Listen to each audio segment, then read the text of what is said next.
Okay. Thank you, Jara. That was a lovely introduction. Let me just get everything going. There we go. So, thank you for having me. Thank you to CARFAC for partnering with us to present the Digital Foundations workshop today. It is meant to be a workshop, even though it's presented digitally. So there's lots of question periods. You're totally welcome to take notes. And of course, yes, I was going to ask Jira for a copy myself, just because I think that there's going to be lots of good information that I can see me sharing, both in a marketing context and an art context. So I've only actually been part of the ICCA for just coming up to a year now. And OneHoop, I'm still a little ways off on a year, but I've been with the Carfac Saskatchewan as the former president, and I've been on the board for a really long time, 10 years. I know that sounds wild. Most of that time was in a non-voting capacity. So lots of it's always nice to, marry your board work and your professional life. And I want to admit that the illustration I drew for today's presentation was probably the first time I've drawn in a really long time. So I just want to thank Carfac for all the opportunity there. All right, so I don't actually have to give a land acknowledgement. I do want to say, as an Indigenous person, I still like to give a land acknowledgement because oftentimes I'm engaging with people, especially across Saskatchewan, where, Saskatoon's in Treaty 6, and there's lots of different treaty peoples. And so thank you, Jira, for sharing yours. So today with Digital Foundations, I'm going to try to not talk fast. Sometimes when I get nervous, I talk quite quickly. So if I need to slow down, just let me know. Our goals today will be some photography best practices. Oopsies. Sorry. Some photography best practices, naming conventions and database building, as well as archive best practices and some website essentials. So why did we put on today's workshop? And why are we talking about this today? The digital landscape is essential for artists. The art world is very much so online, and having the right tools to showcase and protect your work is more important than ever. So my goal here is to help you streamline your digital practice and learn how to organize your files, set up a professional portfolio, and manage your online presence efficiently. Now, I know that there's probably going to be some questions about copyright, and so we will talk about some of the basics and how to safeguard your art, as well as some simple strategies like SEO and website optimization to increase some of your reach. It is just a starter presentation today, so we're not going to go into a bunch of detail. There's a lot, like I could probably put on a 2-hour workshop just about SEO in itself. So if you have questions, you're always welcome to reach out.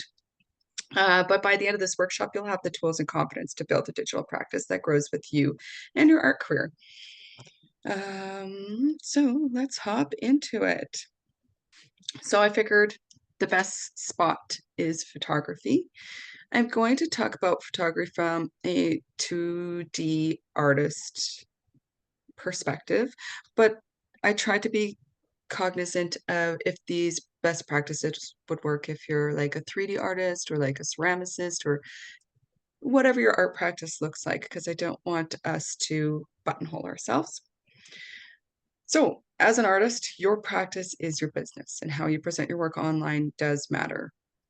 So here are some quick tips when you are photographing your art. That sounds weird, sorry. First, you want to clean your lens.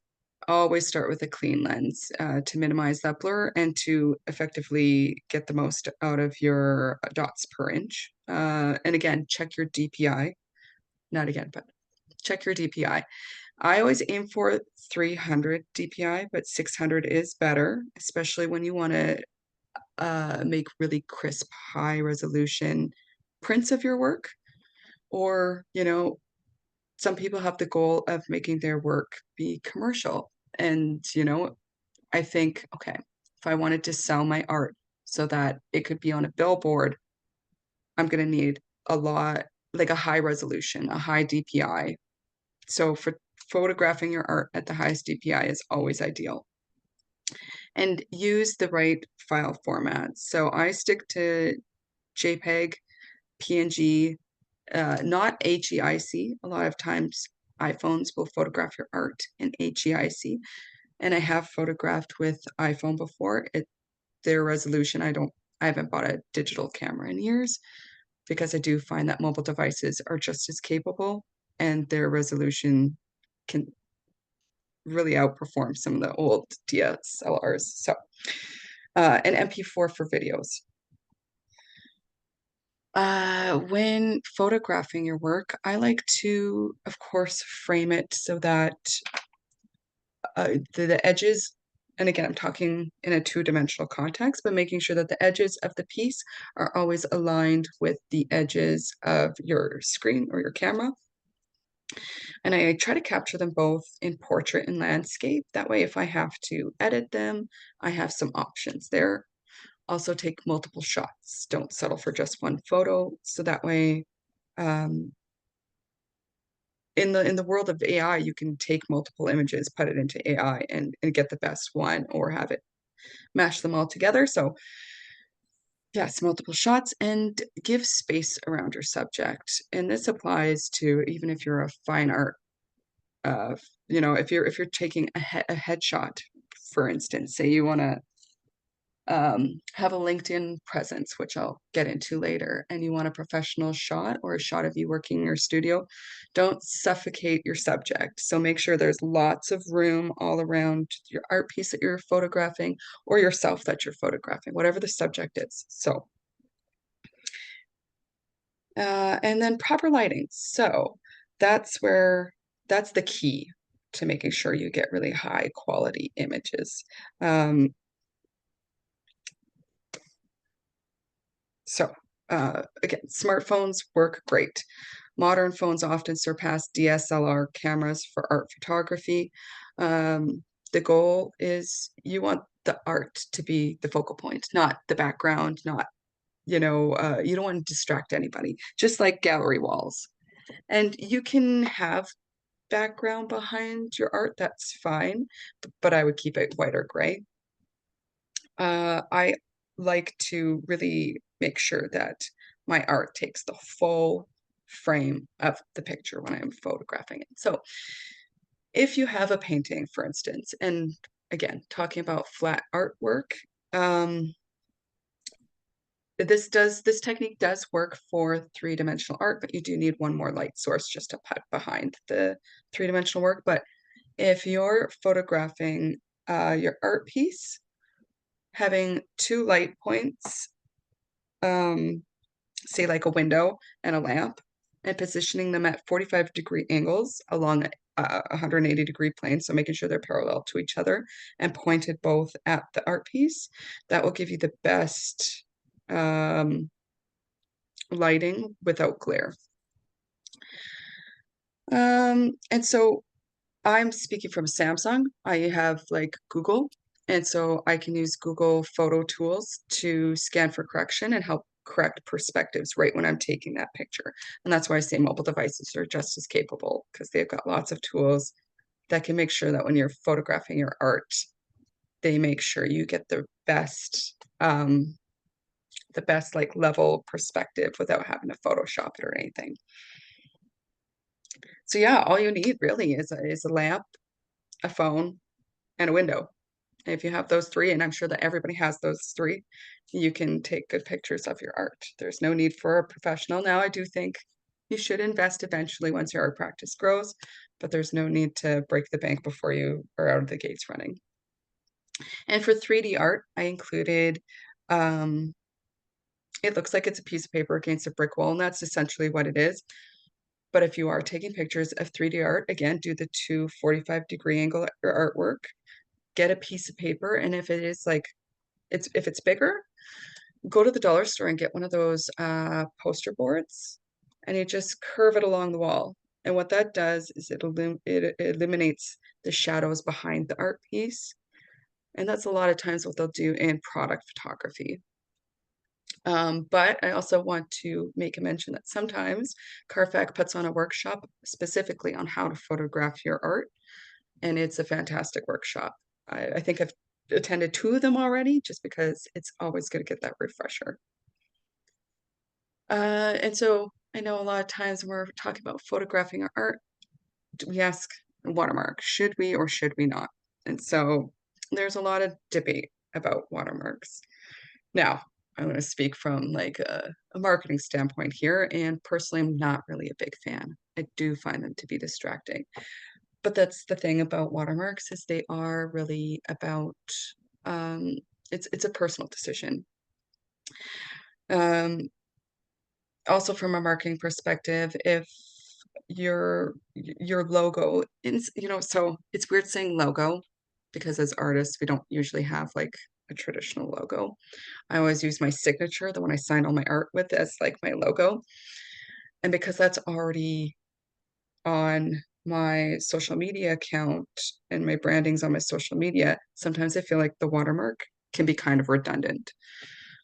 Also, from a technical perspective, AI can remove watermarks very easily. And so it doesn't necessarily prevent theft. If somebody's really determined to take your art, they're going to.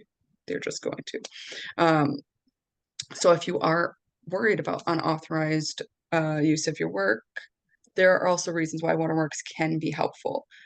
They can protect your art from unauthorized use. Like I said, it's not foolproof. It's just a layer of protection. Um, so it can kind of have a layer of self-guard. Um, so if you do opt to use the watermark, try to keep it subtle and unobtrusive, not like I've done here. I tried to show, when we're sending, when a photographer will send a whole bunch of their images and it will say it'll have their logo or it'll have draft across the back of it, just so that way it's, hey, just so you know, this is pending approval. And so that's kind of what I did here. But you can see it's very distracting. So make sure your watermark is subtle and unobtrusive so that your art still stands by itself. I like to position it in a corner or across the image. Of course, if you are going to go across the image, make sure it's more transparent than I've done here and avoid covering key parts of the artwork. I did make mine a little bit more opaque so that it covered some of the adult content. um, and of course, make sure it's legible. If you are going to use a watermark, I think that it should serve a function. So make sure that it says your name or has something that people can use to find you. And so one final tip when talking about watermarks, if you're genuinely concerned about theft, consider using lower resolution images on your website, social media. So I say photograph in 600 DPI, but maybe you're only going to upload in like a 50 or 100 DPI. So that way, one thing that AI and some of these digital design technology products struggle to do is increase resolution. That's always been one of the hardest things to do. And so copyright. One of the hardest parts about being an artist is putting yourself out there. And how much out there is too much out there when it puts you at risk of copyright infringement. So basically, the creator or the author of the artwork, the artist, you, are the first owner of copyright. There are a couple exceptions, but basically, as soon as you have a physical work put out into the world, you automatically have copyright in Canada. It does get a little different when you're producing outside of Canada. Um, but as a Canadian making work in Canada, uh, your work is automatically protected. Your copyright exists in Canada during your lifetime and for 70 years following your death, of course, again, with some exceptions. And you can choose to register your copyright through the Canadian Intellectual Property Office, even though that is not required. Now, keep in mind that this does not apply to works that you've got like ideas of. It has to be physically produced. So the two most important economic rights for visual artists in the Copyright Act are the exhibition right and the reproduction right. CARFAC has many excellent resources further exploring copyright. And so when it comes to copyright, I think it's best for me to just kind of talk from a personal standpoint. So my sister, who's also an artist, she was Reddit and DeviantArt famous. If anybody knows what DeviantArt is, it was like a kind of like social media for artists, basically. It was a wild and lawless land back in the day. And when she was about, I think she was about 20, mostly from her modeling and also from her art, she became famous. And many were taking her art and reproducing her works. And it only actually contributed to more her success and more fame and more people hiring her. It didn't actually limit her. And so it contributed to expanding her reach and notoriety. So concerns around copyright really do come down to personal value, just like watermarks, because the more you put out yourself out there in the digital world, there is going to be more risk. But sometimes with more risk, there is more reward. So at first, when I started out on DeviantArt, I was like, watermark everything. But then I realized many thieves were ignoring and removing other really notable artists' watermarks. So I decided if I wanted to put myself out there, I needed to be aware of those risks and risk management. And so the best thing that you can do when you're concerned about copyright is to know that you have innate rights and to know what to do when those rights are violated. Yeah, so that's kind of my spiel on copyright. So again, I have lots of opportunities for us to talk about, to ask questions. So I thought I'd open up the floor and take a pause before we go into our next chapter and ask if anybody had any questions about photography, watermarking, or copyright. There was a question in the chat actually that can kick us off. Pam Gellis asked, I've tried to max my DPI to 145 for posting online. Is that too much or too little? That's a good question. Now, also DPI can really depend on like what your dimensions of your piece are. Because we can talk about say 100 DPI when it's 1080 by 1080, but then you can have like 300 DPI when it's still 1080 by 1080. And 1080 by 1080 is kind of like the standard dimensions for Instagram. 145, I would say that's pretty fair. That's a pretty good. I think you're going to capture a lot of the details without giving away too much. You could always lower it if you're ever concerned. I think that, again, it kind of comes down to trial and error. Test the water, see if, am I giving away too much? Am I happy with how much I'm putting out there? Is it too pixelated that some of the context and content is lost in my piece? Or is it not pixelated enough that I feel at risk? So it's kind of balancing those concerns. And I think that that's kind of a personal choice, but I think that 145 should be a pretty good DPI.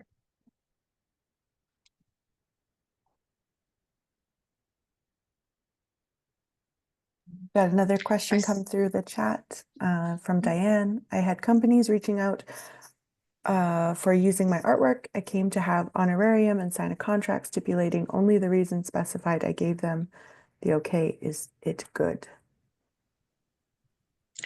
Yeah, I think that, I know I only kind of mentioned it, like exhibition rights and reproduction rights. It's definitely knowing how much use you're allowing them and making sure that the contract is clear.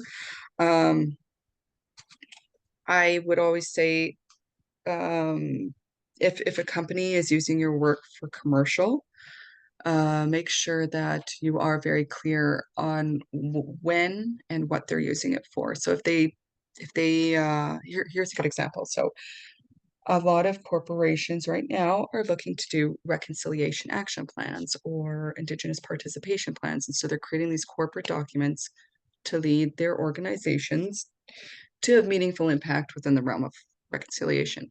And a lot of times they want to like have an Indigenous artist on the cover. So they're looking to hire Indigenous artists or commission work.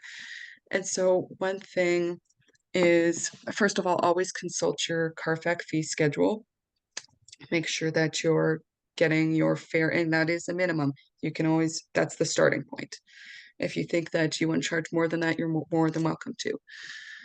So make sure that they're honoring those fees for that work, but also say like, this is good for X amount of, uh, say if you can make 100,000 copies of this document before I need to be uh, reimbursed for more use of my artwork. And again, that doesn't include if you're advertising this document and posting social media, because that's additional fees. And if they're putting it on their website, that's an additional fee. And so make sure that you have them sign a contract, and if they use your work in other platforms, other modes of communication, that you are reimbursed for that. Again, all of that is on the Carfax fee schedule. So hopefully that answers your question, Diane. Yes, it does. Thank you so much, Justine. You're welcome. Okay, I'm going to hop into the next section if there are no other questions, which is title cards. Okay, or no, wait, no, it's naming. It's naming, sorry. Okay. Once you have photographed your art, this is where I get really nerdy because I love like consistent naming conventions for files. Like it helps so much. So you can see from this slide, I took the year 2011, which is, I just picked a random year. And you can see I have all of my art. And so I've done, once you photograph your art, start putting them all in one space, one hard drive. Make sure, of course, make sure you're backing it up. I can't stress that enough. Once you have, we're just going to say a hard drive for all of your art, make sure you're naming them consistently. You don't have to do it like this, but this is what I recommend. It's worked the best for me. So, and this way I get a chronological order of the work I'm producing as well, which also kind of is fun in a nerdy way. So this method of naming my files actually came from university. In the final year of university, there is the professional studies class that we have to take as artists. And I remember Lisa Streifler was teaching us how to put together a grant submission package. And in doing so, she said, name your files. I was like, well, why would I name my files just for this grant application? Why wouldn't I name my files just for everything all the time? And so I've been doing it since then. So I go number, it's the number of work. Now you could see like here, for example, it says 01 2011 Tini acrylic A, B, C, D. And that way I can see that number one is a series of work. It's a 4-piece part of a work. But it is the first work and there's just 4 pictures of it. And then 2 is a 2-part piece. And I can see right there is all the mediums. And so in naming my files like this, I can put them all into a document when I'm submitting in a package and the files. And that way, when somebody's reviewing the package I'm sending for an application, they can see exactly what's all included. So I am totally going off my script here. So, but naming your art isn't just for your personal database. It's also essential for working with external parties. So galleries, grant applications, but also promotional teams. You'd be surprised how much marketing people love organization. And here's why it's important. It helps you organize your work, but it also helps others easily locate and reference your work. It makes a great impression on grant jurors, galleries, and other collaborators because it shows that you have a proactive and long-term, insightful professionalism and a professional approach to your work. And again, organizing by year creates a clear timeline of your development as an artist. So if I were to make an artwork today, I haven't made anything yet this year, so it would be 01/2025. And now I use Tini because that's the nickname that I use to sign all my artworks. But say it's Jira's artwork, you could say McPherson, and then dash acrylic dash, and these don't have titles, but I do recommend putting your titles in the file as well. So that's just because I never used to name my art, but it would be, you know, pencil dash sunrise in the morning of dawn. I have no idea. I do like to use a numbering system to keep files in order within the same year, but you don't have to do that. If you don't do that, then instead of going number, year, name, I would go year, month, day, and that gives you an even more exact timeline. It also helps if you don't have a title yet, you can use a brief 2 to 3 word description. That's totally optional, just so that you can identify it. Because the thing here is, if you look at my 2011 pieces, I don't know, I can't picture what each one is because I didn't do the titles or descriptions. So learn from my mistakes on that one. But you can see from the smaller image of the folders that I then categorize every folder by year. So once this filing system is set, this system makes it simple for anyone, whether it's a grantor or gallery, to navigate your files. And by sticking to this, you're not just organizing work, you're building an accessible database that supports both your practice and your professional goals, whatever they are. And it's one of the most important steps that I can suggest in maintaining a well-documented and easily shareable portfolio.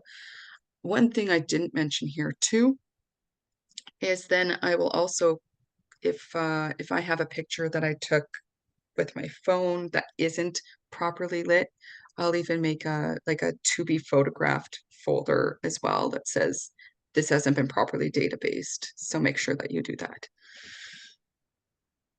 So that's naming. And one thing that naming, oopsies, I went too far. No, I didn't. One thing that naming can support is your title cards. Because you want your files organized, you should also create a simple Word document or a spreadsheet to track all of your artwork. Now, I don't have this for all my art pieces, only the ones that I've made title cards for, but it helps keep essential information in one place, easy to access. So, and that way, whenever you're putting a submission together, you don't have to go to your studio and go measure everything, because anything you've previously submitted, you already have in that database. So start with, you want to have your artist name, your name or pseudonym, the title of the work, the medium, so materials used, oil and canvas, acrylic, whatever mediums you've used, the size, whatever the dimensions are. You can even include the digital dimensions if you know of them. So if you know that it's like 1080 by 1920, which is a 9 by 16, which is like the dimensions of a TV or a screen standardly now, you can include that. A price, if it is for sale, you can put that on this database file. And then of course your file name, whatever you previously named those files and did in the previous step for your folders, include that in your spreadsheet or your document. It'll be really easy then for you to take your Excel sheet or your Word doc and just find it in your folders. Because there's been some times where I'm like, I remember what I named it, but I don't remember what year I made it in. And so once you're practice grows really big and you have a whole bunch of files, that will really help a lot. So I wanted to use the example of Van Gogh. So if I was making a little database of his, it would be Vincent van Gogh, The Starry Night, 1889, oil on canvas. Here's my dimensions. Here's the price, and here's what my file name is. And again, it just makes it so much easier for you to find files for grants, exhibitions, or even just say I want to have a social media post. And it's, let's see here, it's January 25th, and maybe I'm thinking of putting a post in February for Valentine's Day, but I did a piece that has a heart in it. And I want to find that piece. And I think, it'll just help you find those pieces to support your goals, even on social media, just because you're going to be that much more organized. It also helps with pricing updates and professional documentation, because if you do sell it, then you can put who you sold it to. And if you ever do a retrospective exhibition, you can refer back to this document and say, okay, cool. Now I know who I sold it to, and I can go and ask them if we can borrow it. So do make sure that if you have that master document, that you're regularly updating it as you create new work or sell new pieces or you exhibit pieces. It's a small habit that will absolutely save time. And that is the end of the naming. That was a short section, but I'm sure there's going to be lots of questions about it. So I will open the floor about if anybody has any questions about naming conventions or building that database of their practice.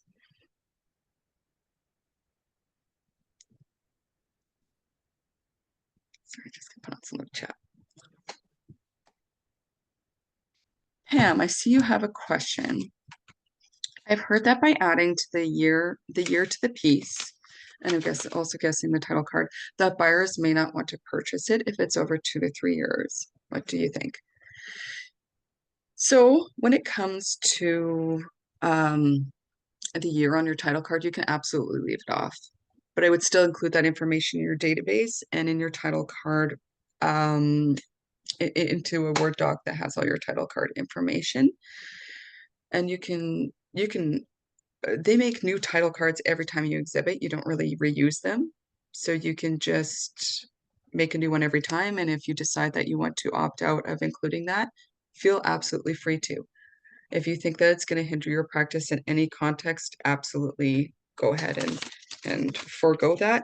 But just make sure that you include that information in your database, because you never know if somebody's going to say, hey, the theme is 2015, and you're like, I have work from 2015, but I only know that because I have it all in a database. So I hope that answers the question. Diane, for the database, would you do the same process if I would do limited edition prints of the original painting? That's a great question. I think that it can't hurt. I do think that if you're using like a third party to sell prints, maybe you dropped off some prints at a coffee shop and they're going to sell all those limited edition prints or something like that. It's going to be really tricky to try and document who you've sold them to.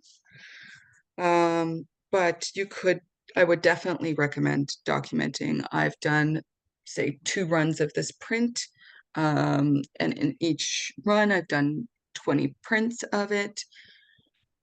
That would definitely help. One thing, which reminds me of one thing, I used to do like art, like it'd be like more like craft fairs, craft conventions.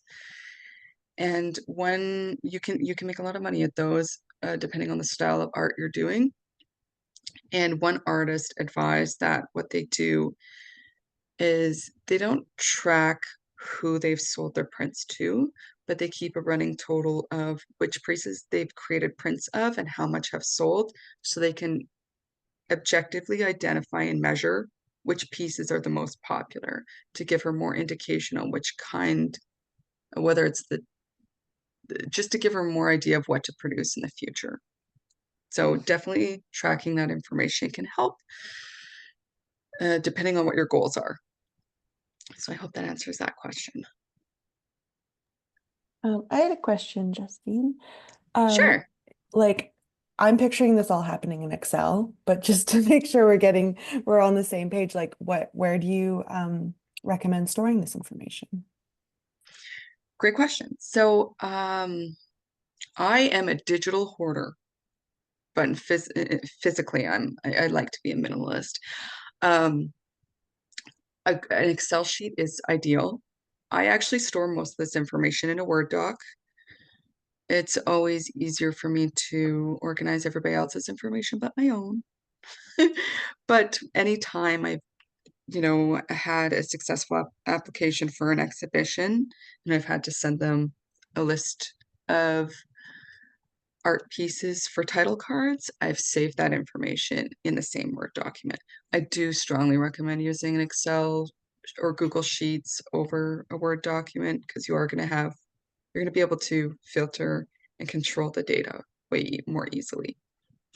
And then where I store that, I've got like the master folder and then it's all sorted by years, but in the master folder, I have kind of like an administrative folder. So in that administrative folder is where this, I guess, what I'm calling the database overview document would exist.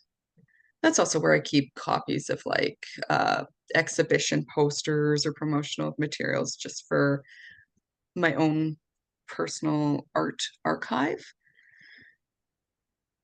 So I hope that helps. Also, if one thing in that administrative folder, while you're tracking all the details of your art, from the dimensions to the years to the mediums to the titles, anything anybody writes about your art, and I think that's coming up. Make sure that you save that in there as well. Oh yeah, that is coming up next. I just see that in the next slide. So great segue into the next section. So Oh, one archiving. sec before we move on. Sure. Yes, go ahead. Diane just had a follow-up. Oh, So let's see, I indicate the name of the buyer and her email. Would it be a good way, as soon as you have a new painting, to let them know? I'm actually not sure I follow the question, Diane, if you want to I add could I I do. could answer for you if you want, because Yeah, basically, Sure. as an artist, we have to multitask. Yes. And basically, I think for me to have their email and to know the person that is a previous buyer, it might be a good way to network and touch back people to say, hey, I have another one. Would you be interested to see it? Or come to my next exposition, I'll have it, or things like this. Would it be good? Absolutely, absolutely. If you have a marketing strategy for your artistic practice, where part of that is every time I create a new painting that I email all previous buyers, that's great. That is going above it. That is really setting your business. That is doing for your business what a lot of small businesses forget to do, which is marketing yourself. Because at the end of the day, when you are an artist, it's not like, the brand of this bottle is Contigo. You are your brand. Because just as much as they're buying your art, they're also buying into you as a person and you as somebody who's creating ideas. So absolutely, if anytime you can strategically connect to your audience, especially if they're a past buyer, definitely have a strategy for that. Oh, I got another one. Pam, sometimes I borrow or snip images from other pieces, then I melt them together into a new piece or composition. How do I identify my inspiration on this title card? Inspired by a viral video of a chimpanzee subway. If I borrow bits and pieces from other source images, what percentage must look considerably different to be considered a full-fledged new piece of work? So that all falls under fair use. I believe, I can't remember what the percentage is off the top of my brain, but if you look up the fair use, you'll find out. In your title card, So when you're collaging things, I would just say collage, whether it could be a digital collage, it could be like a physical collage. I assume you're talking in a 2D context. If it's, say, a video, I would still title it as you would your own work and say that the piece is a collage, regardless of the medium. And then in identifying your inspiration, I would save that for your artist statement, not your title card. If you want to, you could nod to that on your title card. That's more of, I think, a personal decision, because you can definitely incorporate some of that inspiration in the title of your piece. But okay, Procreate to mash together things for a new composition. So what I would do is I would accompany an artist statement. And again, if you are using Excel, you can have a column where you have the artist statement of each piece. You can say, you know, all of your, and that way you're tracking your inspiration, and, you know, hopefully there's nobody ever takes you to court over copyright infringement. But if you are using other pieces, make sure that you read up on fair use and read up on the copyright so that you are familiar with what those percentages are and what your legal obligations in crediting the artists you're referring to are. So hopefully that answers that question. So archiving. Archiving, just as some context, the ICCA is currently we're currently developing a digital archive for Indigenous art and curatorial content. And so this stems from some of the things that we include in that and some things that we're looking for from Indigenous artists for our archive. So what is an archive? It is a carefully curated collection that documents artistic works, movements, related activities that serve as a bridge between past and future. It's basically the practice of collecting, preserving, and organizing materials that contribute to the overall history and practice of an artist, or in the ICCA's case, an art collective. Or if we include all Indigenous artists across Canada, then it could be not the overall history or practice of an artist or a collective, but of an industry, depending on, of course, how ambitious you are. But for your practice, the purpose of the art archive is to ensure that your art and everything connected to it is preserved in case we ever want to study or share that. And so archives typically align with 4 goals. The first is preservation, safeguarding your art and related materials to ensure that future generations can appreciate, learn from, and be inspired by them.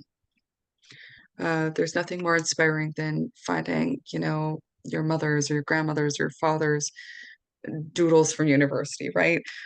So no matter how insignificant you might think it is, it could be super significant down the road. Don't be a digital hoarder in this context.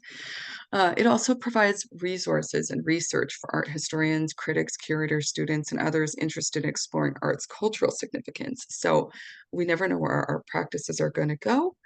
And the more that we contribute to our own art archive to give context for future generations to do that research, can provide a better understanding of your practice.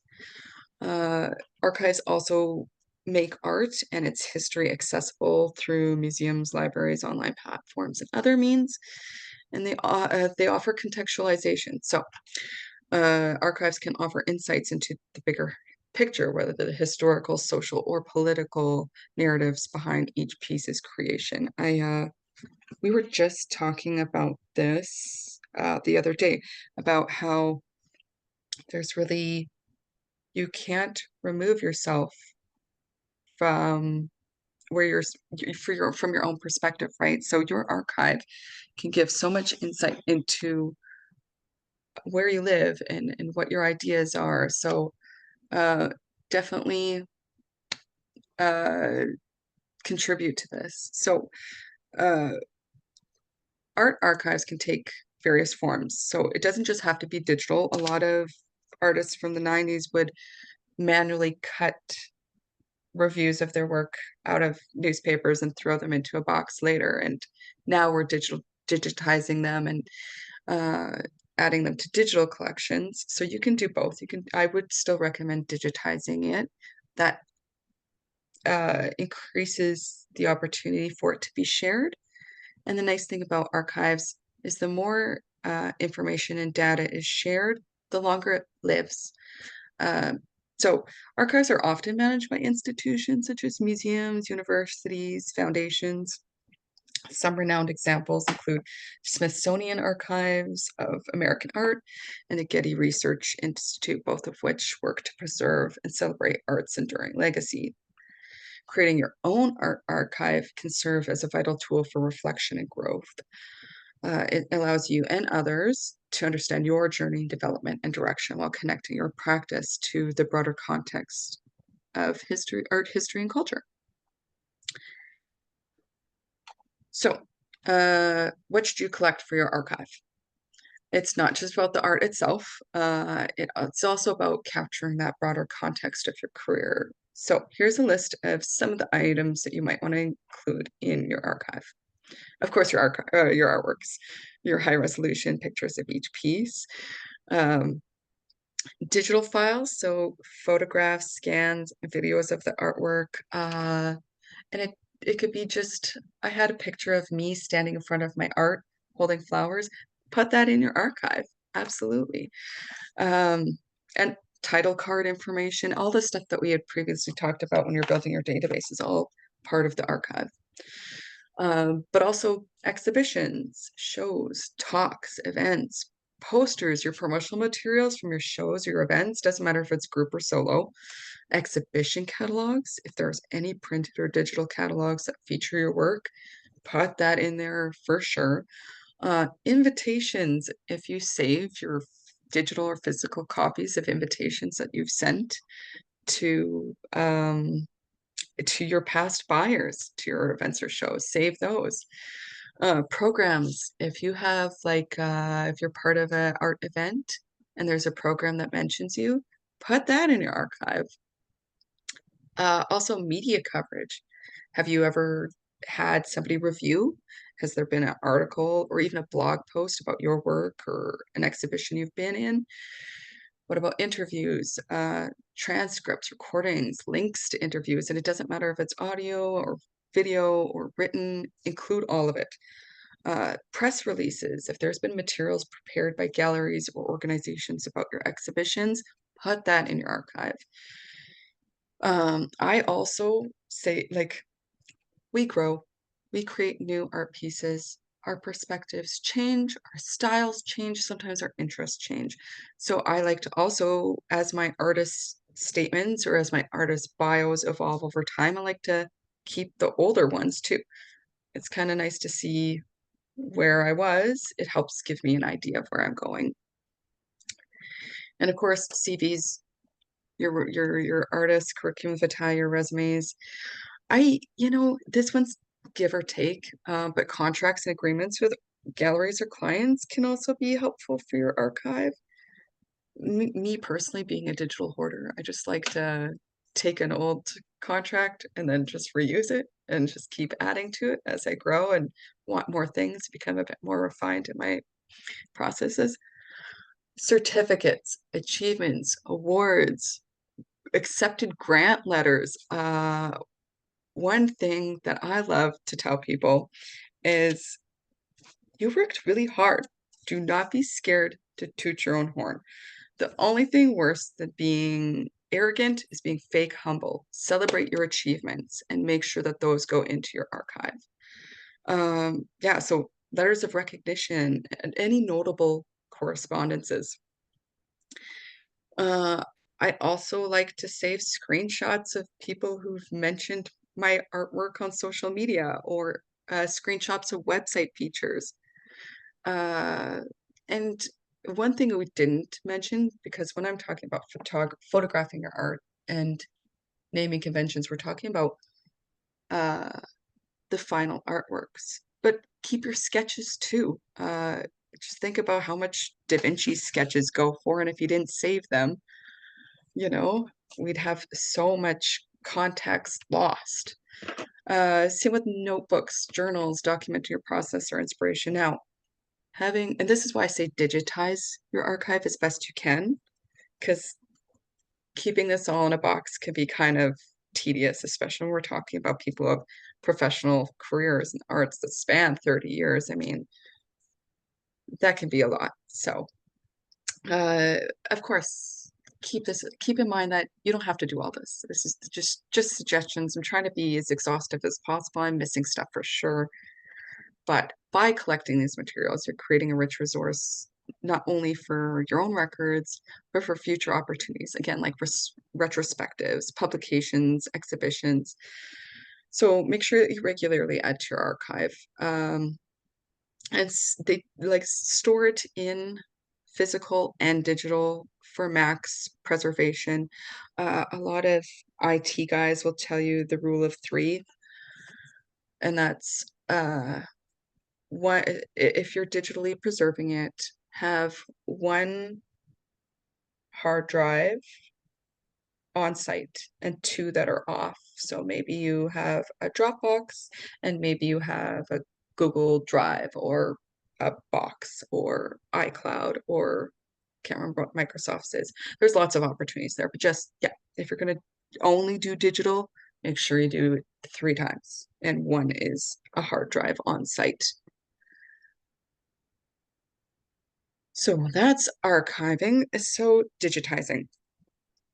And I hope I'm not going too fast. I really am trying to talk slow. I just get a little excited. So I'm going to have a water pause.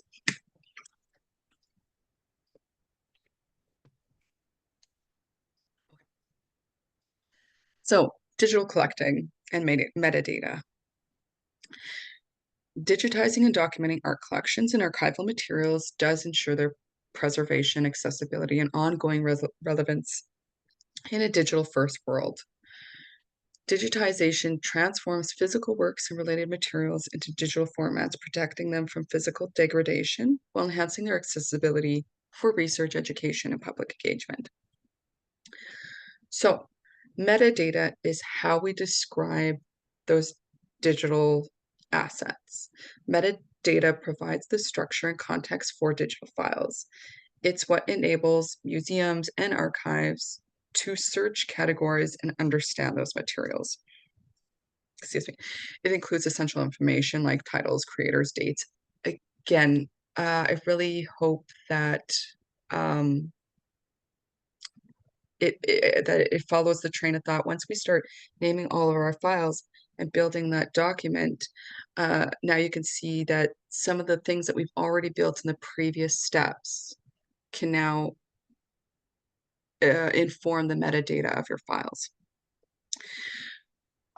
So again, it includes essential information like titles, creators, dates, as well as deeper context such as historical significance, usage rights, and cultural relevance. So when I say metadata, it is the terms in which that we are describing the art for digital use.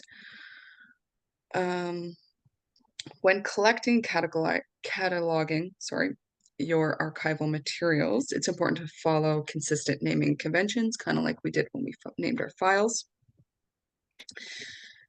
But consider creating a detailed list of items similar to the document you developed for your artworks. They can be the same file, and you just, if you're using Excel, make 2 different tabs. Sometimes those files can get really big though. So if you want to make a separate file, that's okay too. But beyond the basic information that we've kind of previously outlined, think about how you would want a library or archive or repository to describe your art. The best example that I have actually came out of conversations with an archival organization. So a key consideration in Indigenous art archival considerations is how to develop a consistent process for Indigenous descriptive cataloging. This is an area where artists should have agency. So it's essential that artists themselves provide the context and description for their own works. And by doing it while you're building your archive, while you're building these digital foundations for your practice, it'll take a lot of the work out later.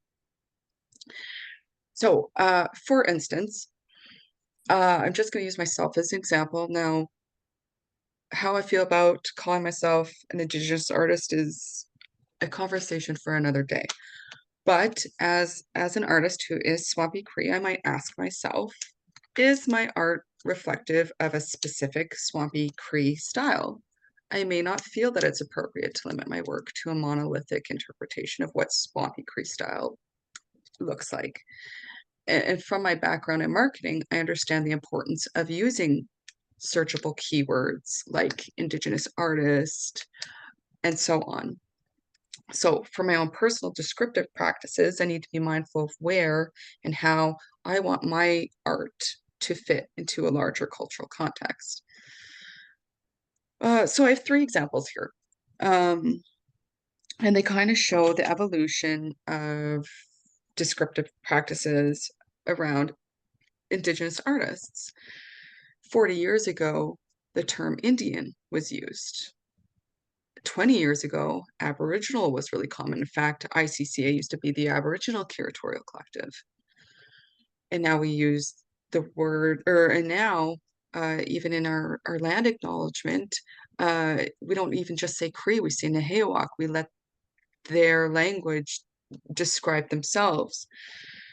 So descriptive practices for your work will evolve as your work grows. And so allowing yourself to maintain your agency while ensuring your art remains accessible and searchable means including some of the older terms. So I might, in describing, use all 5 terms because I know that libraries, museums, and archives, depending if they're an older user or what kind of person is looking for what kind of art, might use these words. Again, this is all about your agency as an artist. You use the words that you feel describe you. Just my word of caution is just to be mindful of what words have been previously used by museums and archives. And by reflecting on how you want your art to be described and categorized, you retain control over your narrative. This kind of comes down to, what was it called? I think it's the moral rights of an artist, to ensure that your work can be meaningfully discovered, but in the right context in the future. So that's a lot. I know that's a lot. So that's why I want to take a question break when it comes to archive best practices. Just gonna pull up in the chat.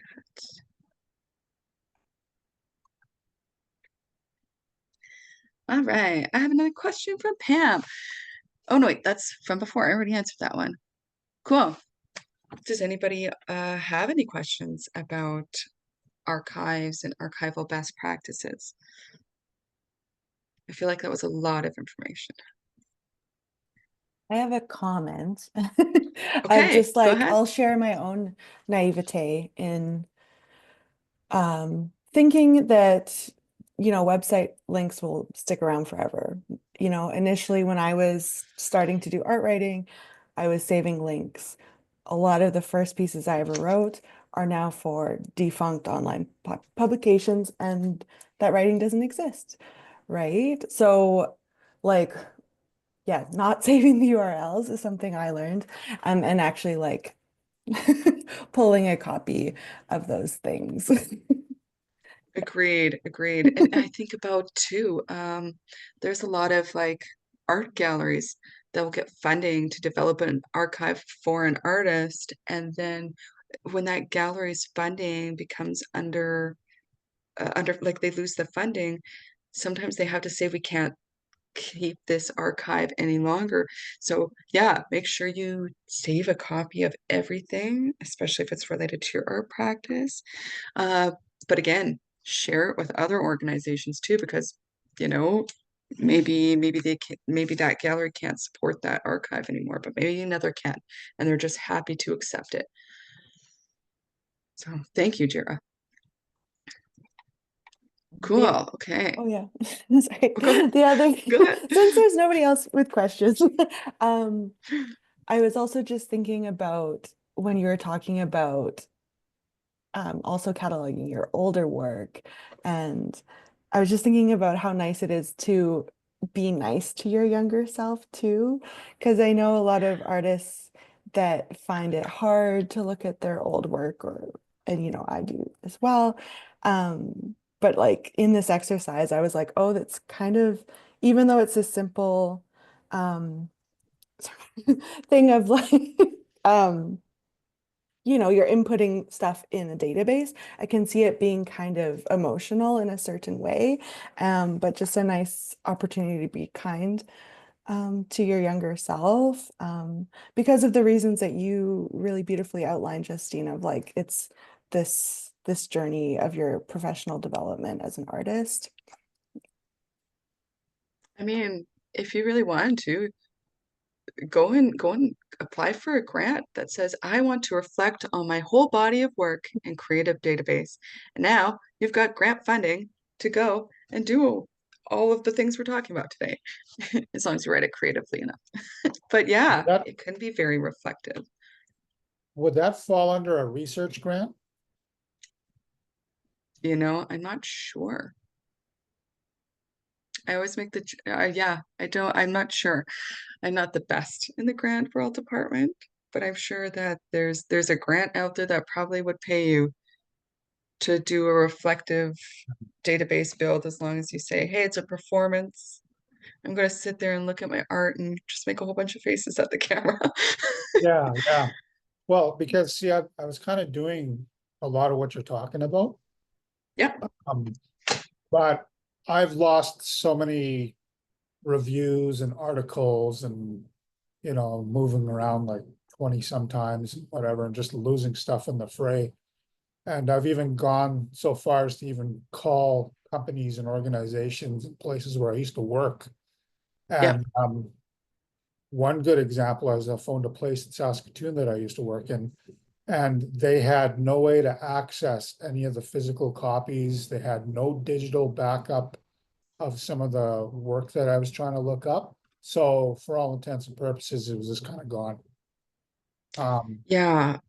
Again, you know, like ICCA is kind of going through some of the similar stuff. We had a project that, you know, an artist reached out to me and was like, hey, you guys did this thing. Can I have the photographs from the event? And I was like, I don't know where those exist anymore. And I've reached out to all the photographers, all the parties. In my role, I've restored a lot of information just from Internet Archive alone. Thank goodness it exists, because without that alone, our organization would lost a lot of its own history. Because yeah, sometimes it exists in a box under somebody's desk and nobody's looked in it for 10 years.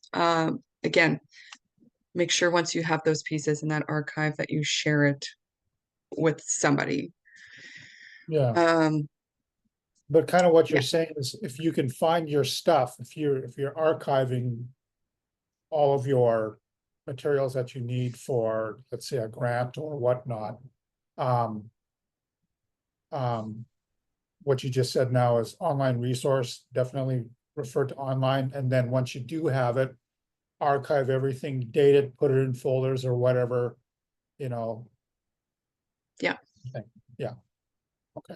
I know, like Artexte, ARTEXTE,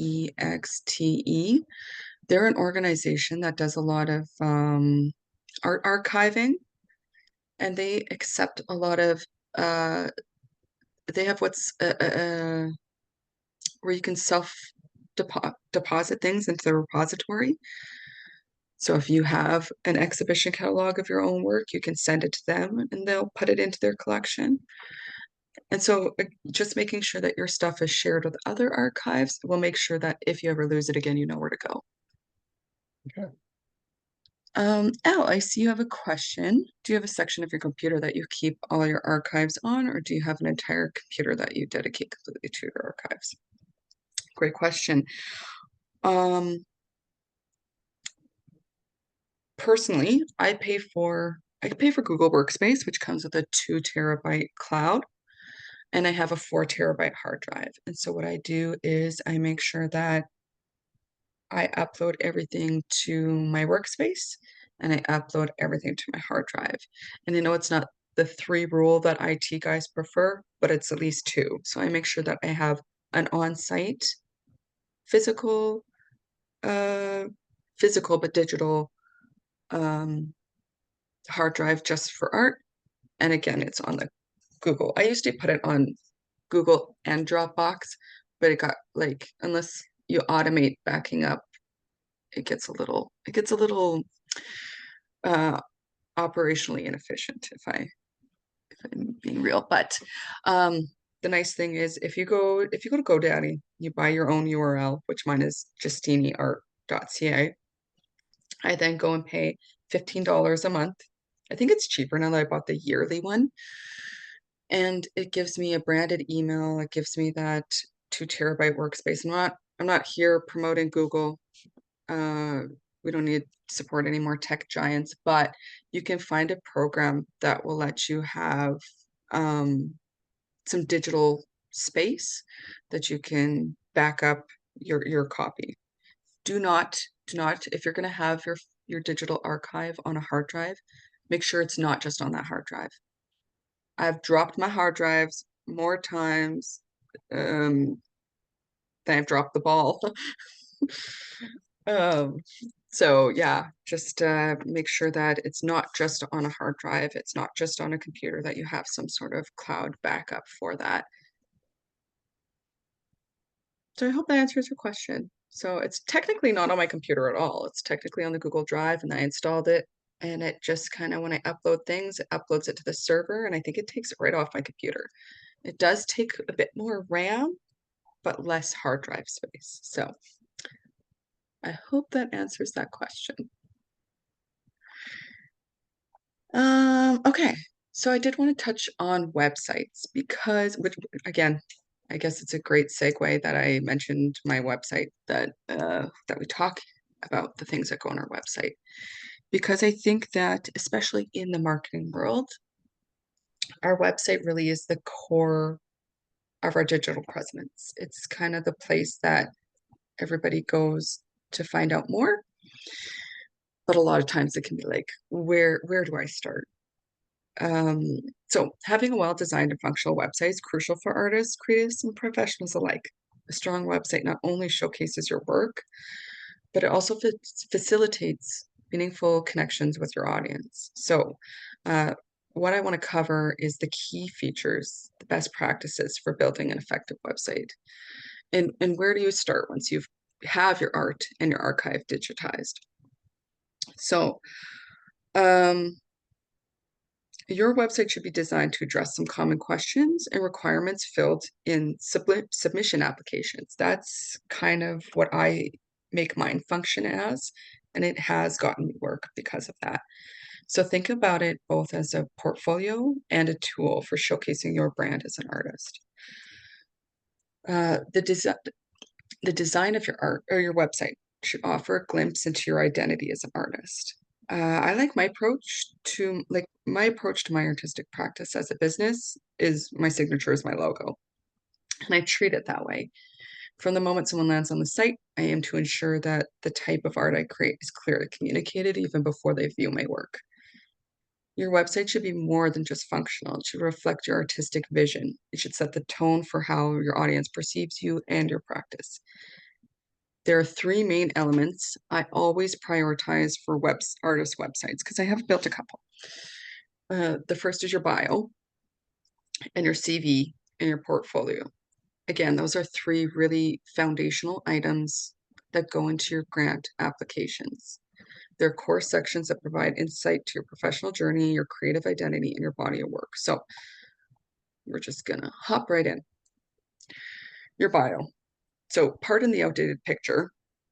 It's been a while since I pictured myself with my art, but I remember when Imprimo was just getting up and going, they talked a lot about how people love to see the artist in their studio. So you could have the professional headshot, like the black and white image, or you can have the artist with their art, which is what I would suggest over the professional one. But this is your opportunity to craft a comprehensive statement about yourself and what encapsulates your body of work. So my bio page is my bio, but it also is like my artist statement in a broad context. Many established artists have a bio that you have for specific uses. This is your chance to write one that captures like the whole essence of your practice. And so it doesn't have to have a specific function. Anything that you think is important about yourself, put it on your website. Make sure you provide a brief narrative of who you are and your background, your journey as an artist. Again, toot your own horn. Make sure you mention your key milestones, any awards, exhibitions, collaborations that establish your credibility. And write in a way that connects personally with visitors. Like, it doesn't have to be super professional. Sometimes people, this is probably going to get me in a little bit of trouble, but me in marketing, I don't really care about spelling mistakes. I think that they can humanize a brand, and I think it's the same for an artist. It's more important that you're perceived as a human because that's what you are. And so it doesn't have to be academic jargon. It's about you. It's about you. So again, the preference here is a photo where you're in your paint clothes, you're working in front of your canvas, you're throwing clay, or you're behind the camera, anything that shows you actively engaged in your creative process, you as you authentically are. People often prefer to see artists in their studio rather than a posed glamour shot. Well, I've used a professional photo. If you don't have one, just use an image of you working on your practice. So your CV, I think that a lot of times people get confused with CVs. They think that it's a resume, and while it kind of is, it also kind of isn't. Many artists already have a CV, and it's not just about education, and it's actually not as much about your work experience. In fact, any experience that's not explicitly relevant to art practice, you don't have to put it in there. I'm not going to put in my artist CV that I worked in a grocery store, right? You don't care about that when you're buying my paintings. So, an artist CV is a space to showcase your achievements, highlight your creative journey, flex the materials in your archive.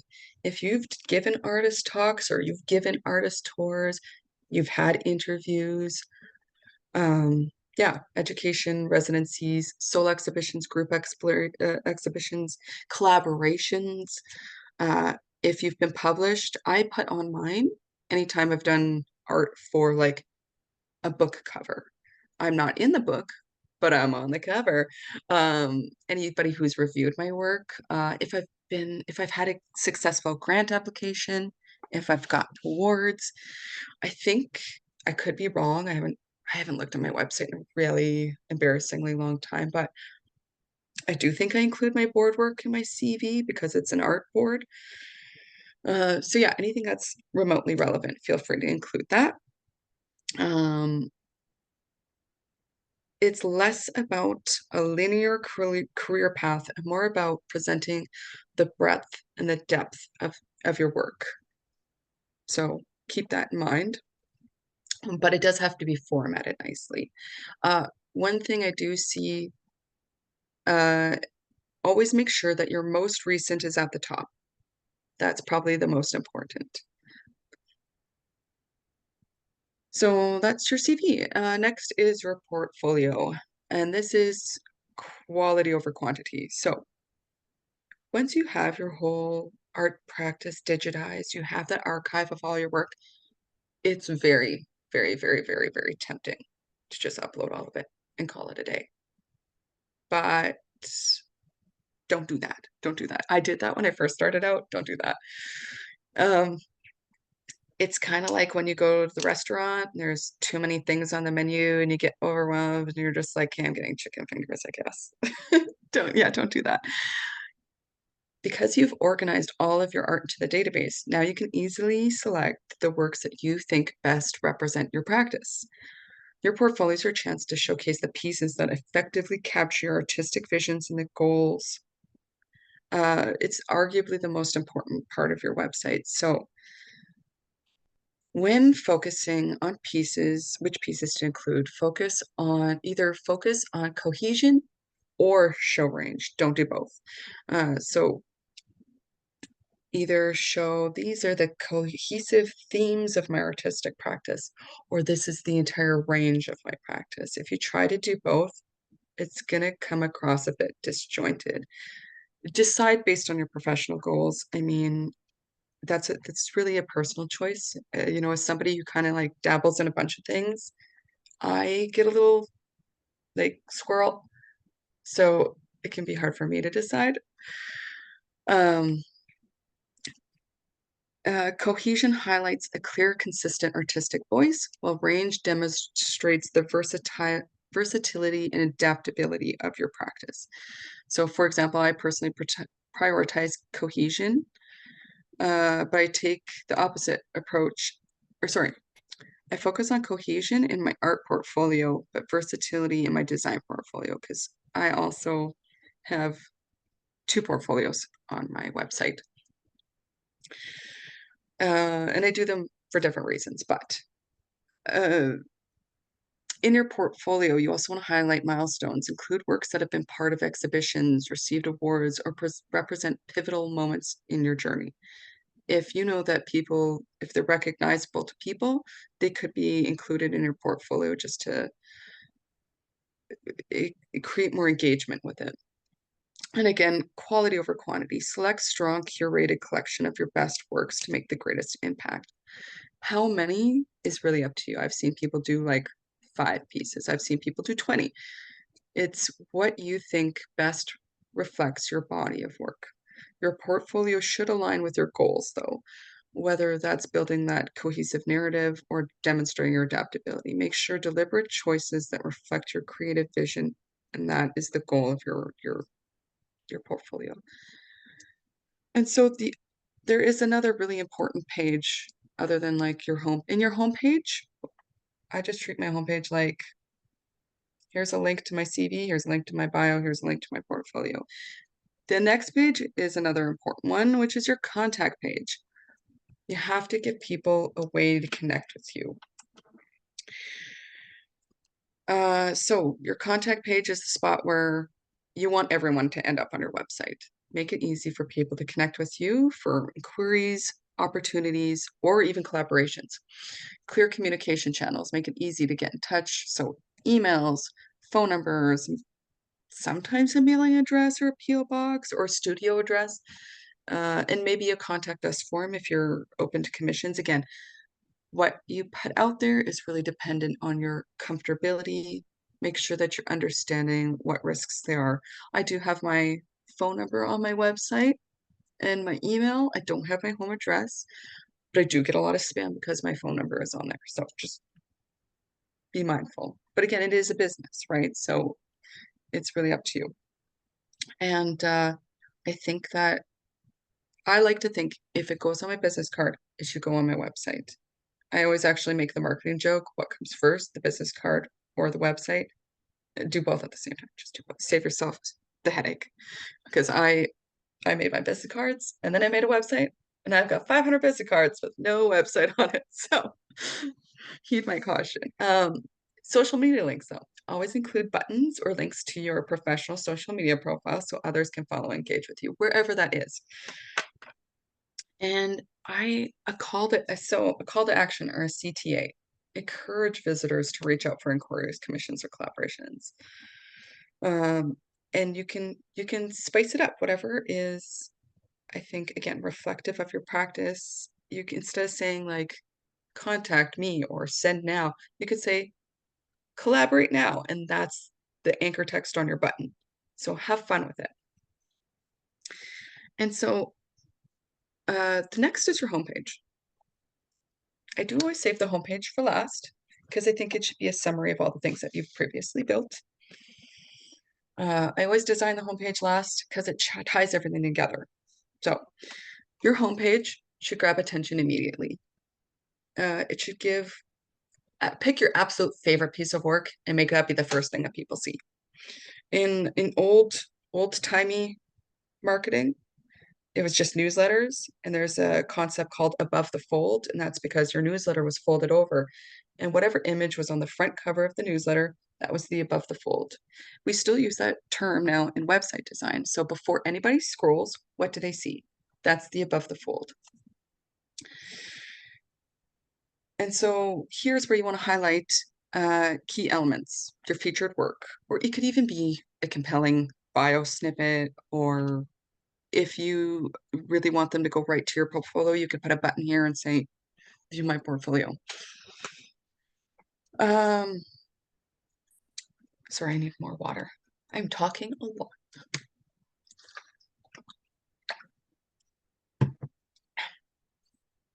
By designing the homepage last, you ensure it reflects the essence of your website and showcases your artistic identity effectively. So I like to structure my homepage like a sales funnel, because again, your art practice is a business. You are selling yourself. There is a sales component to it. So a sales funnel is this. It's just like a funnel when you're baking or filling oil in your car. The top is awareness. Next is discovery, then evaluation, intent, purchase, and loyalty. And I can go into, I could do a whole segment on just sales funnels, but the above the fold, the banner, the first thing that they see, that's building awareness with people who don't know anything about your artistic practice. What do you want them to know? What is the first thing you want people to assume, I guess, about your practice? And then I always follow that by a little block that has an about me. Hey, this is about me. This is where you can go to learn more if you click on my bio page. Because if the next step in your sales funnel is discovery, if they're discovering you for the first time, how can they connect with you? And then secondly, on your homepage, or sorry, oopsies, thirdly on your homepage is evaluation. So once they've discovered you and they want to know if you're the right artist for whatever project they're working on or for collaborating with, or however they made it to your website, you could put certificates and awards because it shows that you are a professional artist to be taken seriously. Followed by intent. So whatever they're intending to do, you can give a statement about your art practice so that they're continuing to go down that sales funnel. If you have a shop or not, you can just put your portfolio here, but this is where right near that bottom is where you put your portfolio, because once they've already kind of learned about you, your awards, your art practice, now it's time to show them the portfolio, because you kind of, if they've made it that way far down the page, you kind of already sold it to them, right? And then lastly, I always like to finish it off with a review or a statement about a piece or a clip from a review, or like a Google review or like a newsletter review on your piece. And that will really bring that social proof home.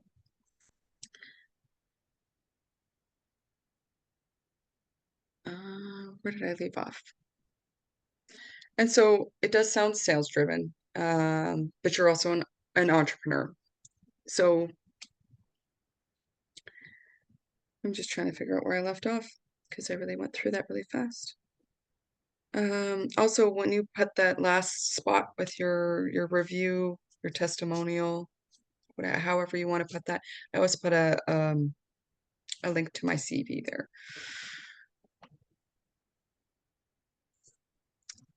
And that is kind of the homepage. Okay.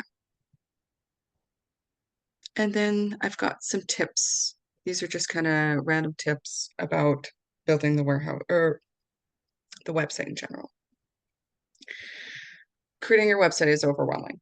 I remember a couple of years ago, somebody asked me if I could build a website, and I was like, I have no idea where to begin, especially if you're not tech savvy. It's overwhelming. Even if you do know what you're doing, it can be overwhelming. I get it. So based on what I learned and what I recommend, you don't have to build a custom coded WordPress website. There are some website builders like Wix, like Squarespace. My personal favorite is Weblium. And these platforms are user friendly. And a lot of times, especially in the marketing website world, sometimes there can be shade thrown if like your website's not a WordPress. Nobody cares. Nobody cares if you have a custom coded website. Mine is a template from the builders, and I barely changed it. It's your content that's going to make the website unique. It's the things that you put on it. It's your art. You don't have to reinvent the wheel. It doesn't have to be, wild and crazy. There's sometimes artists who their website is an art piece, and I can't figure out how to get to contact them. So it doesn't have to be like that. The best tip I can say is ensure consistency in your page, your names, your headers. If you have an About Me page, label it your artist bio. Ensure that the URL matches your headers. Make sure that you have that word once on the page somewhere. That's just if you match the header on the page to the URL and make sure that you mention artist bio somewhere, and you do that for every page, that is the most simple step to make sure that Google understands the content of your page at a glance, and that will organically increase your search rankings. So, SEO, it's a big scary word, even in the marketing world, even in the business world. It's just search engine optimization, and it's basically just how Google knows your website. And it's another topic I could dive into for hours. The most important thing is to be clear and direct about your language. For example, don't use contractions. If you're working on your CV page, don't put CV at the top. Put artist, curriculum vitae, and you could put CV in brackets. In fact, I would recommend that. And again, make sure that's your URL. Make sure that that's in the text on the page. Think about your keywords. When considering keywords, think back to your archive and to overview document. Think back to the words in which you want to describe your practice and include those in your website. You can even get a little fancy and you can go, I think it's Google Keyword Planner, and you can put in Painter and see some really high-ranking keywords and use those on your website too. But your overview document should include majority of the words that you use to describe your work that can be doubled as keywords. And so that's a lot of information. And I know I'm slowly coming up to time. I think I've got like 15 minutes left.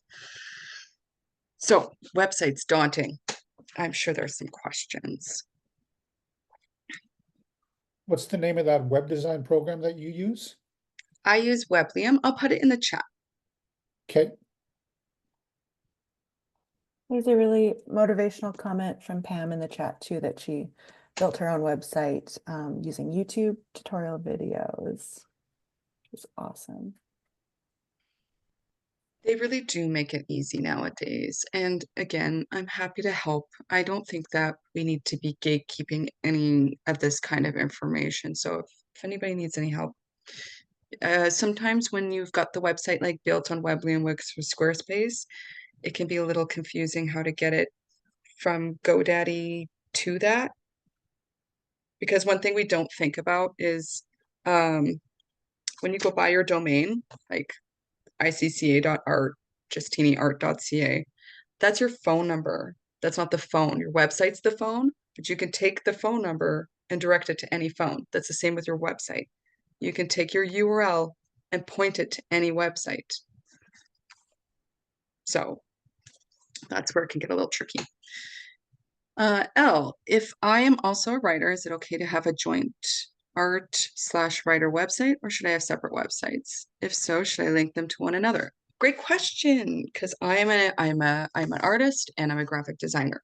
I built them on the same website, but I don't think I would do that again, personally speaking. I don't think there's a problem with it, but I think that it just kind of muddies the waters for me, and it can muddy the water for your keywords a little bit.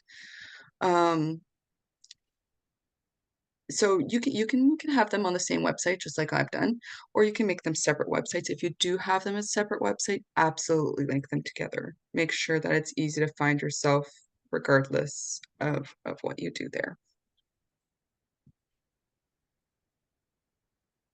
And you can design them exactly the same so that people don't even know they're leaving one website and going to the other. You're welcome. Okay, so we're not too far off. So social media is the next one. Okay. As someone working in marketing, I've developed a lot of strategies and understanding about digital engagement. And while I'm not super active on social media, I'm terrible at photographing things when I'm in person, absolutely terrible. I recognize the power of these platforms for connecting with others, especially when sharing your work. So I choose to focus more on the behind the scenes aspects of my career. That doesn't mean I haven't observed strategies that successful artists use on social media to expand their reach and visibility. I've learned a lot about how to leverage different platforms effectively for promoting art. Instagram is probably one of the most powerful for visual artists due to its visual nature. It's perfect for showcasing work to a wide audience, as well as optimizing profiles with clear bios, links to shops, websites. You can even tag products now.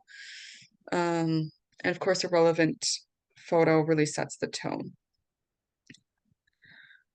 Instagram also offers consistency in posting with reels, photos, stories, along with a very effective use of hashtags and geotags can really help attract new followers to your practice. But the key with Instagram is building communities through engagement and supporting others. I find that a lot of artists who are very successful also share other artists' work into their stories and what have you. Now, if you are going to go with Instagram, you might as well just get Facebook, because with MetaSuite, they're kind of like what's it called? I can't remember the term I was just thinking of. They're buy one, get one. And make sure that you do get MetaSuite, just because of how they do ads. Twitter, now X. I did make this presentation before the new year. I don't recommend X to any artist, but that is a personal view. It's less image focused, but it is great for quick updates, art trend, and staying connected with the art world. It's also staying active and engaging with trends. One thing about X is it also allows for adult content. So if you are an artist who paints lots of nudity, for instance, or you are a fine art nudist photographer, this might be the platform for you. TikTok has also been a game changer for artists, allowing for creative short videos that reach new audiences. This has been great for behind the scenes, for showing processes. Regular posting and showing creative processes, whether through time lapse or trends, is really the key to success on TikTok. Now, LinkedIn. If you're an artist, I wish that there were more artists on LinkedIn. I really, really, really like LinkedIn, because while it's not visual, it's ideal for professional networking. And I remember in university, one of my professors said, if you don't go to other people's openings, they're not going to go to yours. You have to network in the arts world. And admittedly, I would say that a big lull in my professional arts career is because I was at home nursing babies and not going to openings and stuff. So make sure you get out there and you network. And LinkedIn is a great place. There's lots of government people on there. I see lots of art opportunities on it a lot. So maybe consider that for your art practice. In fact, my job at ICCA, I got through LinkedIn. So take that as you will. But you don't have to be overwhelmed. You don't have to be on every platform. Pick and choose what works for you. So, social media hashtags, they work really well, but you already have all that archive metadata, and I already said that that already kind of works for SEO hashtags or keywords, but it also works for hashtags too. You put this time into make this list to describe your artwork. Turn them into hashtags now, because it can help you work seamlessly with the platform to increase your reach to a broader audience. So take a moment, bring those descriptive keywords from your website, explore how they align across platforms. I wanted to use this art piece. So there was I don't remember when it was. Oh, it's 2021. It's right there. Tune me, hashtag tune me. There was this trend where people were using AI to transform themselves into tunes. And I was like, I'm an artist. We don't use AI. I use AI all the time, but I was just being snooty. And I was like, I'm going to draw myself instead. But then people were also doing this there was another movement going on at the same time. And I kind of mashed them. I was like, okay, it's tune me, but it's my art. And I got a lot of people really liked that post.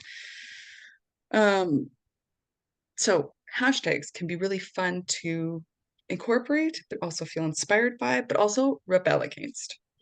Now, back when I did post this, I would add a second comment with like 25 hashtags. I think the max was 30, and I'd like do 25 to 29 hashtags.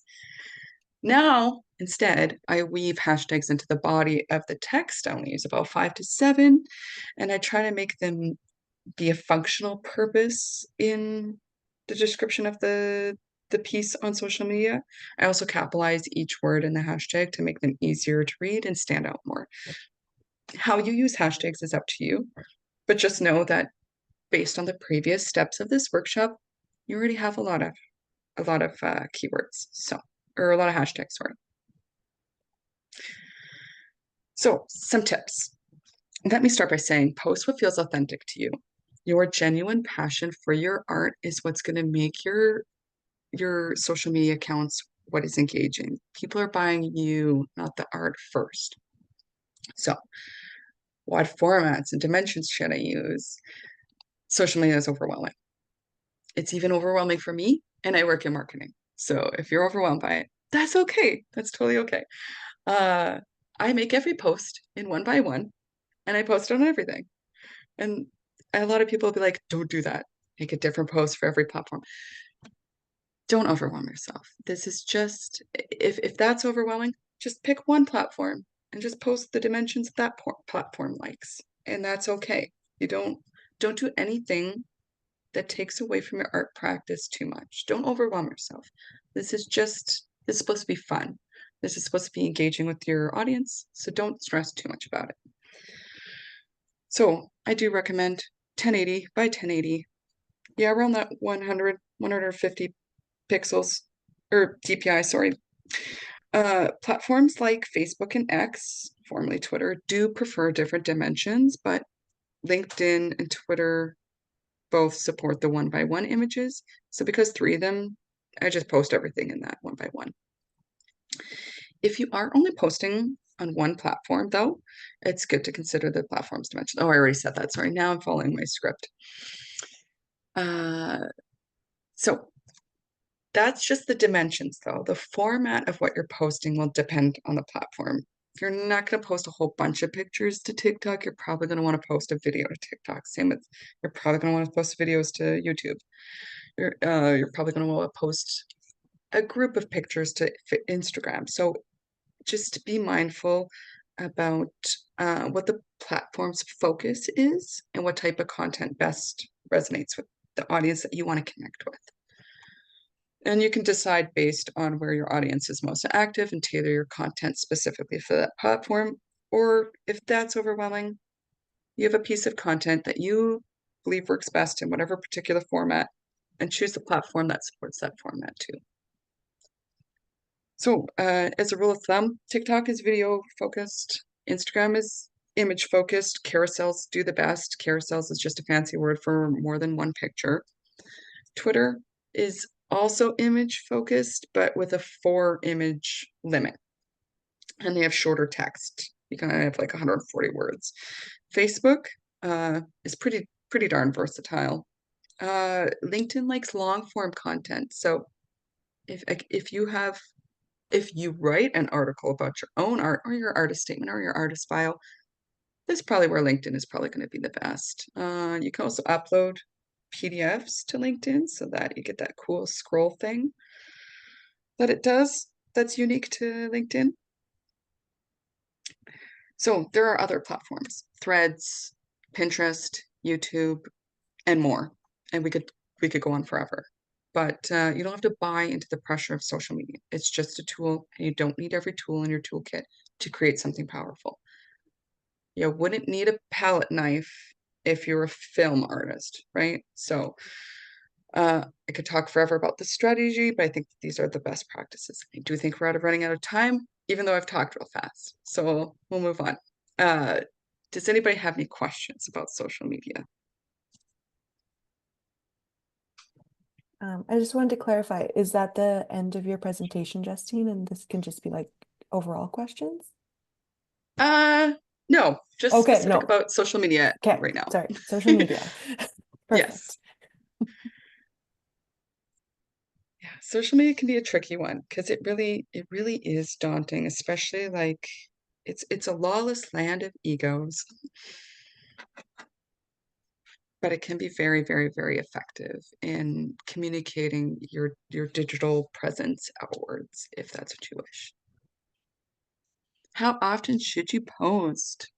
You know, that's a golden question. It's a really golden question. And everybody's going to have a different answer. Post as often as is comfortable for you. The only thing I suggest is doing it consistently.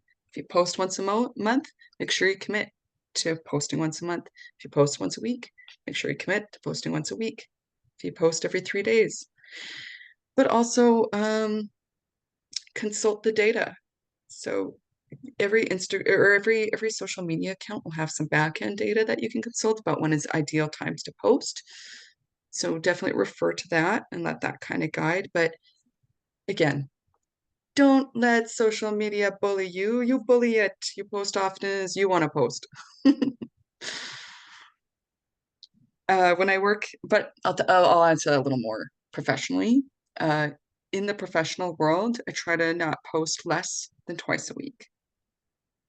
Once you start going over 3 times a week, it gets a little bit overwhelming, even though it's a full-time job.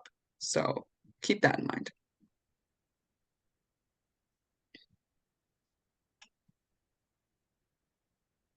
Cool. So I'm going to take some time now to open the floor to all questions and experiences. I'm happy to talk about what stood out today, or if there are any challenges or ideas anyone wants to share. Yeah. The floor is open. I'm just gonna jump in and first say that was amazing, Justine. That was such a great presentation. And I'm so excited to hear the questions and discussions to follow. Thank you. So if I was to put my CV up on a web page, you said it's not really like your resume, right? That's right. So are you saying taking the resume you have and putting it into some sort of a breakdown written form that highlights your most recent to what, like, how's that different from the bio? Oh, okay. So a bio is like, you know what? I've got a good idea. I'm just gonna I'll pull up my bio and my CV, and I think that giving you mine will be a good example. I always find it's just best to show and tell. Plus, I always love to show and tell. So, okay, so I'll show you the bio first. Bear with me a second.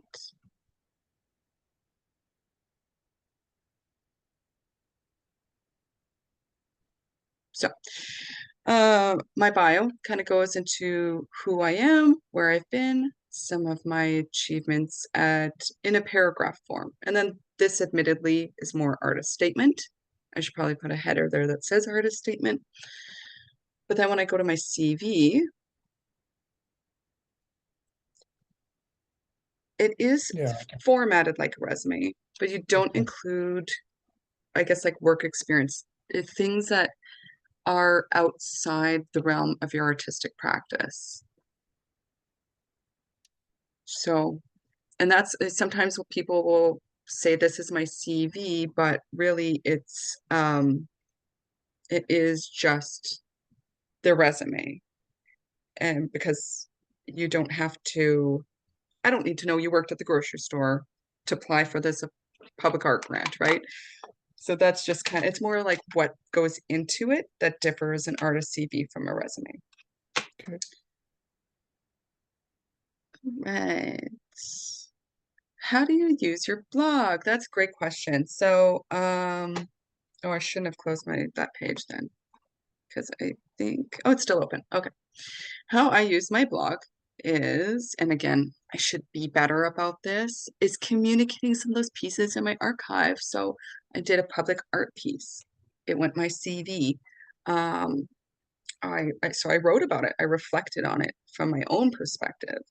And then when I click on it, oh, maybe not that one. Let's go to a different one. Sorry. It will be the bus shelter, this one. So then also at the bottom of every blog, if I have a related news article, I link those. Something that would go into my archive, but also these serve an SEO function.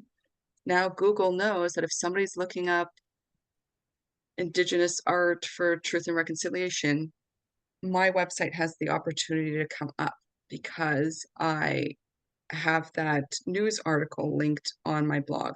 But again, my blogs, I use them to kind of reflect on the art piece, to contextualize them, because on my website, I didn't include a space that says, I do have like the artist statement for my broader practice. But then when we create an art piece in a gallery, we usually write an artist statement for every art piece. And I didn't have a space there. That's what I would use my blog for, is all the artist statements for the individual pieces. So hopefully that answers that. You're welcome. Cool. I think that answers all the questions in the chat.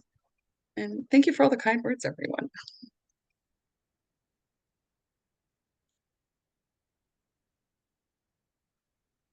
I know we're a little over time, but does anybody else have any other questions? I think we aren't over time. I think we're good. I think No. we got 7 minutes. Oh, love that. Love that. Yeah. Yeah, That's so we great. can just, if people are kind of pondering, mulling over whether they're going to ask a question or how to frame it, we can just settle in. Yeah. Oh, I have a question from Tally.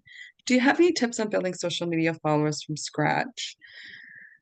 I think a lot of times we get caught up in the numbers game, because we see some successful artists and they've got like 1,000 followers and you're like, whoa, how could I ever?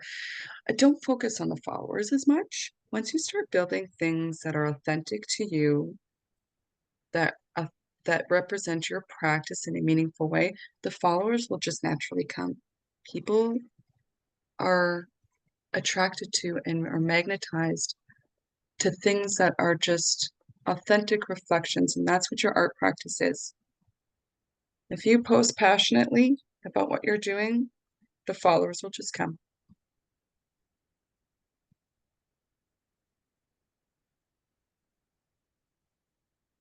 My favorite thing about social media, a lot of times we talk about how people are fake on social media, right? But also social media gives us the chance to just be our true selves if we let it. So run with that. And I think that you'll build social media followers just naturally, and the kind of people that appreciate you for your practice.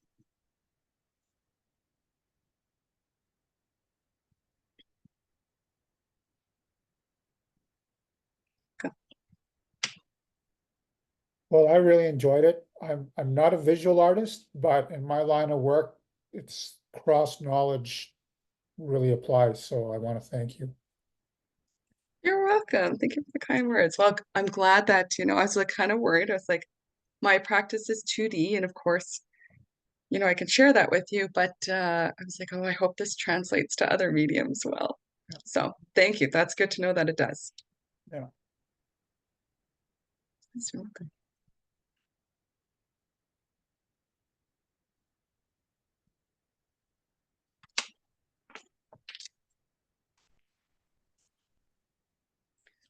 Well, I'm sure that Jira will wrap us up, but I just want to let everyone know that don't hesitate to stay in touch if you have more questions or you want to keep the conversation going. This only has to be the beginning. I'm here to, again, with gatekeeping isn't cute. I'm here to support everybody, and I want everybody to be successful in their artistic practice. So any way I can do that, I'm happy to.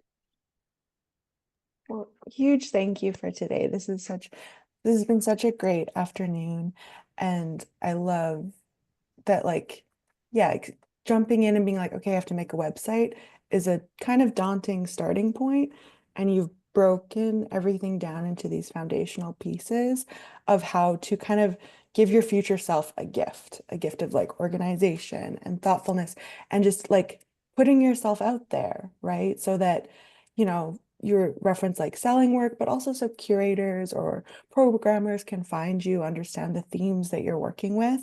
And so that'll inevitably, wherever you're pouring your energy into, like, yeah, you don't have to do all social medias or whatever, just so that you're findable somewhere will inevitably Yeah. create opportunities. And that's, Without paying yeah, money to those tech giants too. yeah, yes, yeah. It's like that's a tricky one too, of like where to divest and where to support. There are some options to choose from. Yeah, so I'm just so grateful, Justine. This has been such a great presentation. And I wanted to just plug that we do have more CARFAC workshops and things coming up in February. The next will be a presentation by Nick Wilson in partnership with the Writers Guild, which is on the continuum of reading and writing. And then something that might interest some of the folks in the call today as well is copyright with Grant McConnell.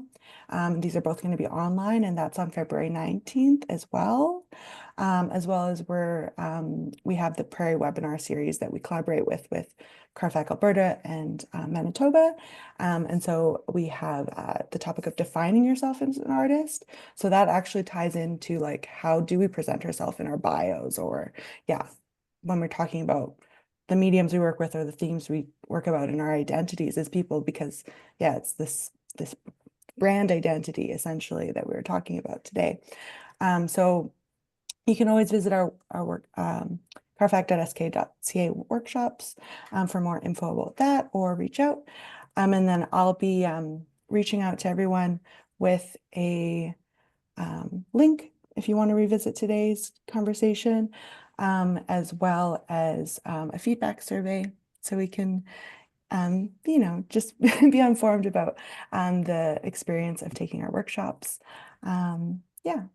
So I'll just put my email in the chat too for anyone that doesn't have it. And thank you so much for spending time today. And huge thank you to Justine. And to ICCA, our wonderful partner. Thank you, Carfac. Also, Jira, I wanted to let you know that when you send out the copy of the Zoom link, I hope that it's okay if you send the presentation to everyone, because it's a workshop. You should be able to follow the sections in a row to get to that end goal. And yeah, I hope that anybody can use it.